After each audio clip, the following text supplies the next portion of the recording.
मेरे YouTube channel math solution में आपका स्वागत है। यदि आपने अभी तक चैनल को सब्सक्राइब नहीं किया है तो प्लीज़ चैनल को सब्सक्राइब कर बेल आइकन का बटन जरूर प्रेस कर लें, जिससे कि गणित के किसी भी प्रश्न पर बनने वाली वीडियो अपलोड होते ही नोटिफिकेशन के द्वारा आप तक शीघ्र पहुँच जाए। कक्षा 10 के विद्यार्थियों के लिए आज के वीडियो के माध्यम से नए अध्याय त्रिकोणमिति का परिचय की शुरुआत करते हैं। आज के वीडियो के माध्यम से आप सीख पाएंगे कि त्रिकोणमिति अनुपात कितने होते हैं और किस प्रकार हम उन्हें ज्ञात कर पाते हैं, और दिए गए त्रिकोणमिति अनुपात से हम किसी त्रिभुज की भुजा के बारे में क्या क्या चीज़ें निकाल सकते हैं। तो सबसे पहले त्रिकोणमिति अंग्रेजी में TRIGONOMETRY ट्रिग्नोमेट्री से कहा जाता है। तो गणित की कौन सी ब्रांच है? देखो, तीन शब्द हैं, ट्राई, गॉन और मेट्रन। ट्राई मीन्स हुआ तीन, गॉन मीन्स भुजाओं से मतलब होता है भुजा, और मेट्रन मीन्स मापना।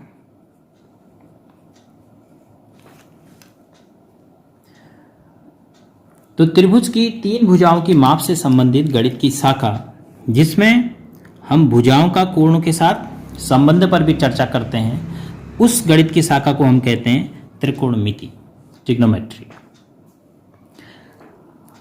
कक्षा 10 के पाठ्यक्रम में आप अपने आप को केवल समकोण त्रिभुज तक सीमित रखेंगे, अर्थात समकोण त्रिभुज की कोण और भुजाओं के आधार पर त्रिकोणमिति अनुपातों की हम बात करेंगे।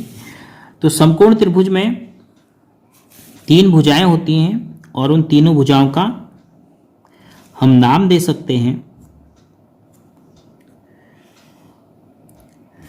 समकोण के सामने की भुजा का नाम कहते हैं कर्ण। बाकी दो भुजाओं में किसी को भी हम कह सकते हैं आधार और किसी को भी हम कह सकते हैं लंब। लेकिन हम अब त्रिकोणमिति में कोण और भुजाओं के संबंध की भी चर्चा करेंगे।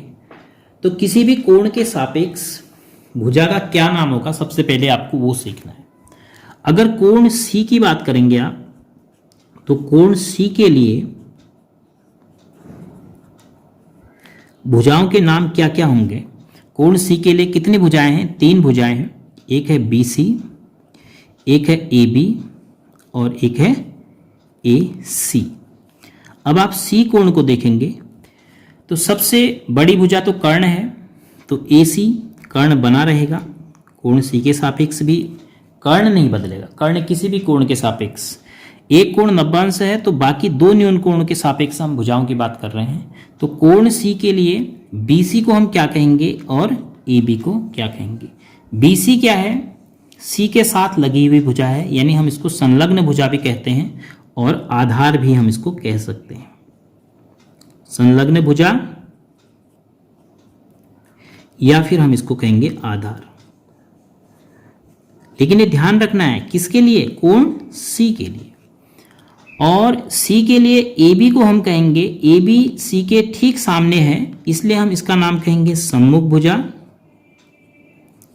इसका नाम या तो आप कहेंगे सम्मुख भुजा और या फिर आप कहेंगे इसका नाम लंब है। किसके सापेक्ष? कोण सी के सापेक्ष। लेकिन अगर आप कोण B की बात करेंगे, दूसरा न्यून कोण इसमें A है, कोण A के लिए अगर बात करेंगे, B 90 अंश का है, समकोण की हम चर्चा नहीं करेंगे, दोनों न्यून कोण के सापेक्ष भुजाओं की स्थिति की बात कर रहे हैं। तो कोण A के लिए कितनी भुजाएं हैं? एक है, भुजाएं वही हैं BC, AB और AC। AC सबसे बड़ी भुजा है, इसका नाम होगा कर्ण। कोण A के सापेक्ष भी, कोण C के सापेक्ष भी। अब A के लिए BC को हम क्या कहेंगे? ये कोण है A, तो A के ठीक सामने है देखो BC, तो इसका नाम होगा सम्मुख भुजा, या हम इसको कह रहे हैं लंब, या हम इसको कह रहे हैं लंब। और AB, देखो AB भुजा A शीर्ष से लगी हुई है, तो इसका नाम होगा संलग्न भुजा। किसके लिए? कोण A के लिए संलग्न भुजा होगी, या फिर इसका नाम आप कहेंगे आधार। अगर आप कोण के सापेक्ष भुजा का नाम सीख गए हैं, समझ गए हैं कि हम कोण के सापेक्ष किस भुजा को क्या नाम से पुकारेंगे या क्या नाम से जानेंगे, तो आधी समस्या आपकी यहीं पर खत्म हो जाती है। त्रिकोणमितीय अनुपात निकालने में जो कठिनाइयाँ आपको महसूस होती हैं, तो आधी समस्या आपकी खत्म होगी। आप आसानी से निकाल सकते हैं कोई भी त्रिकोणमितीय अनुपात। अब अनुपात किसे कहते हैं? अनुपात के लिए आपको पता है कि कितनी राशियां होनी चाहिए? 2, क्योंकि अनुपात हमेशा कम से कम 2 राशियों के बीच हम निकालते हैं। अब हम इनमें शॉर्ट में लंब के लिए हम L, आधार के लिए A और कर्ण के लिए K का इस्तेमाल करेंगे। तो किसी भी त्रिभुज में कोण के सापेक्ष 3 भुजाएं होंगी, एक लंब होगा, एक आधार होगा और एक कर्ण होगा। तो अब हम इनके अनुपात बनाते हैं। भुजाओं के अनुपात को ही हम त्रिकोणमितीय अनुपात कहते हैं। तो अब हम इन भुजाओं के कितने अनुपात बना सकते हैं? 3 भुजाएं हैं, तो एक बार में हमें कितने लेनी है? 2 भुजाएं। तो कुल मिलाकर हम 6 अनुपात 3 दूना 6 अनुपात 3 में से 2 भुजाएं हमने एक बार लेनी है, तो 3 दूनी 6 अनुपात हम बना पाएंगे। तो कौन कौन से? सबसे पहले हम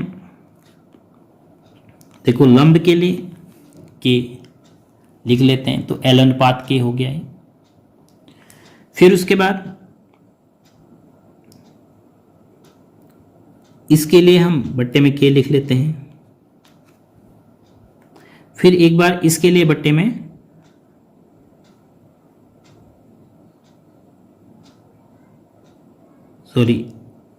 इसके लिए बट्टे में एक बार ए लिख लेते हैं। जैसे एल के लिए एक बार हमने बट्टे में के लिखा, फिर एल के लिए एक बार बट्टे में ए लिख लिया, फिर ए के लिए बट्टे में हमने के लिख लिया, तो 3 अनुपात तो ही मिल गए। अब ठीक 3 इनके उल्टे हमें मिल सकते हैं। इसको मैं पलट दूं तो के अनुपात एल, क्योंकि आपको पता है कि 3 अनुपात 4 अगर एक अनुपात है तो इसका रेसिप्रोकल, इसका व्युत्क्रम भी होता है 4 अनुपात 3, तो के अनुपात एल। फिर उसके बाद इसका व्युत्क्रम के अनुपात ए और फिर इसका ए अनुपात एल। किसी भी कोण के लिए देखो, इसलिए बार बार कहा जा रहा है कोण, क्योंकि कोण के सापेक्ष लंब कौन होगा, आधार कौन होगा, यह तय करेगा कि आप किस कोण की बात कर रहे हैं। ए के लिए लंब कौन होगा? सम्मुख भुजा। ए के लिए आधार कौन सी भुजा होगी? संलग्न भुजा। तो किसी भी कोण के लिए लंब और कर्ण का अनुपात, आधार और कर्ण का अनुपात, या लंब और आधार का अनुपात, या कर्ण और लंब का, कर्ण और आधार का, और आधार और लंब का अनुपात, इनके स्पेशल नाम दिए गए। तो लंब और कर्ण के अनुपात को कहते हैं उस कोण की साइन वैल्यू, तो SINE। जिस कोण के लिए आप लंब और कर्ण का अनुपात निकालेंगे, यह उस कोण का साइन वैल्यू कहलाएगा, और ये कहलाता है कोसाइन वैल्यू। तो इसलिए इसको शॉर्ट में लिख देते हैं COS, और इसको लिखेंगे SIN। इसे कहते हैं टेंजेंट, और इसको शॉर्ट में लिखते हैं टेन। फिर टेन के बाद इसका जो साइन का उल्टा है, साइन का रेसिप्रोकल है, उसको कहते हैं हम कोसिकेंट, COSEC, शॉर्ट में लिखते हैं कोसेक बोलते हैं। और इसको बोलते हैं सिकेंट, और इसको लिखते हैं सेक। और इसको बोलते हैं कोटेंजेंट, और इसको लिखते हैं COT, कोट। तो किसी भी कोण के लिए लंब और कर्ण के अनुपात को हम क्या कहेंगे? उस कोण की साइन वैल्यू। जैसे यहां पर अगर हम बात करते हैं साइन C, देखो साइन के आगे जो शीर्ष लिखा गया है, तो इसका मतलब कोण C की साइन वैल्यू है बराबर C के लिए लंब कितना होगा बट्टे C के लिए कर्ण कितना होगा, क्योंकि साइन है लंब और कर्ण का अनुपात।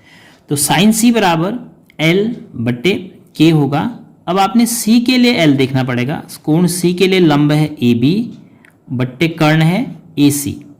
तो AB और AC की लंबाई अगर आपको पता है तो आप साइन C की वैल्यू निकाल पाएंगे।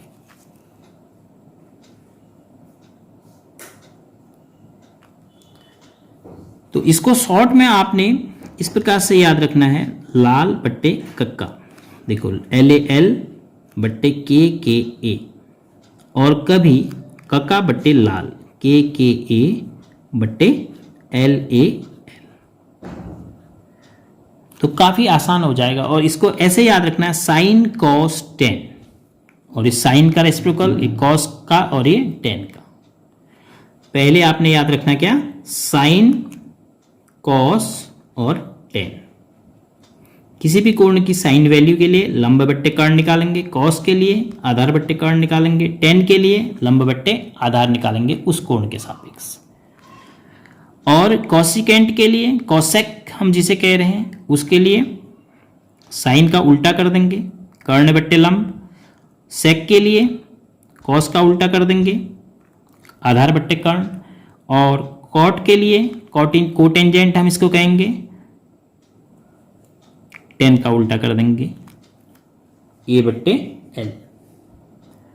अगर आपने कहीं पर ट्रिग्नोमेट्री में खाली ये लिखा है SIN, तो इसका कोई मतलब नहीं है जब तक इसके साथ कोई कोण नहीं है। और यदि साइन A लिखा है तो इसका मतलब यह भी नहीं है कि ये SIN गुणा A है। साइन A एक पूरी चीज है। साइन A क्या है, कोण A के सापेक्ष लंब और कर्ण का अनुपात साइन A कहलाएगा। तो हर कोण के लिए लंब और आधार अलग अलग होता है। किसी कोण के लिए लंब कोई भुजा है तो जरूरी नहीं है कि दूसरे न्यून कोण के लिए वही भुजा लंब हो, लंब बदल जाएगा। तो जैसे ही कोण बदलेगा तो उसके लिए साइन कॉस टेन ट्रिग्नोमेट्री जो अनुपात हैं उनकी वैल्यू भी बदल जाएगी। तो मूल रूप से आपने लाल बट्टे कक्का से मदद लेनी है। साइन के लिए मैं कौन सा फॉर्मूला लिखूंगा, यानी किसी भी कोण का साइन वैल्यू निकालना है तो मैं किन दो भुजाओं का अनुपात निकालूंगा, कॉस निकालना है तो किन दो भुजाओं का, टेन निकालना है तो किन दो भुजाओं का। और किसी भी समकोण में तीन भुजाएं होती हैं, लंब, आधार और कर्ण। लेकिन त्रिकोणमिति में आपने लंब, आधार और कर्ण अपने मन से ही नहीं लिख देने हैं, बल्कि कोण के सापेक्ष से लिखने हैं। जिस कोण का त्रिकोणमिति अनुपात निकालना है उसी कोण के सापेक्ष आप लंब ढूंढेंगे, उसी कोण के सापेक्ष आप आधार ढूंढेंगे। अब बात करते हैं एक चित्र के माध्यम से। एक माना समकोण त्रिभुज हमें दिया है,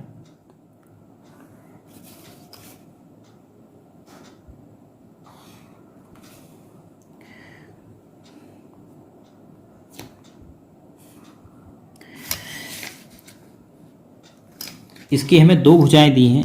दो भुजाएं क्यों कहा गया, क्योंकि अगर आपको दो भुजाएं दी हैं तो बोधायन पाइथागोरस प्रमेय से आप तीसरी भुजा स्वयं भी प्राप्त कर सकते हैं। अब मैं यहाँ पर तीसरी भुजा भी लिख दे रहा हूँ। तीसरी भुजा 5 सेंटीमीटर आएगी इसकी बोधायन पाइथागोरस प्रमेय से।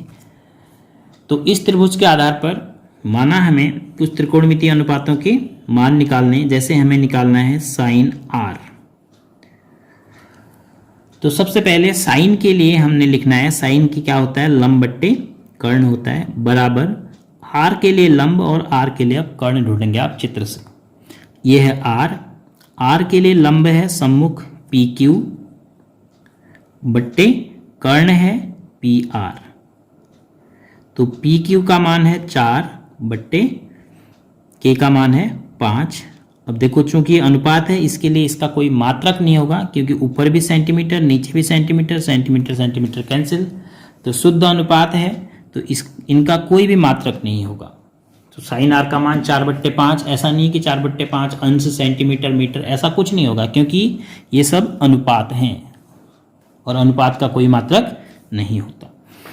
तो अगर हमें निकालना है 10P, कोण P के लिए टेंजेंट वैल्यू निकालनी है, तो 10P बराबर, पहले हमने P के लिए 10 नहीं बल्कि केवल 10 के लिए हमने देखना है कि 10 किस किस का अनुपात होता है, L और A का। देखो साइन कॉस 10 लंब बट्टे आधार। अब आप देखेंगे P के लिए लंब कितना है, यह है कोण P के लिए लंब है RQ बट्टे P के लिए आधार है PQ।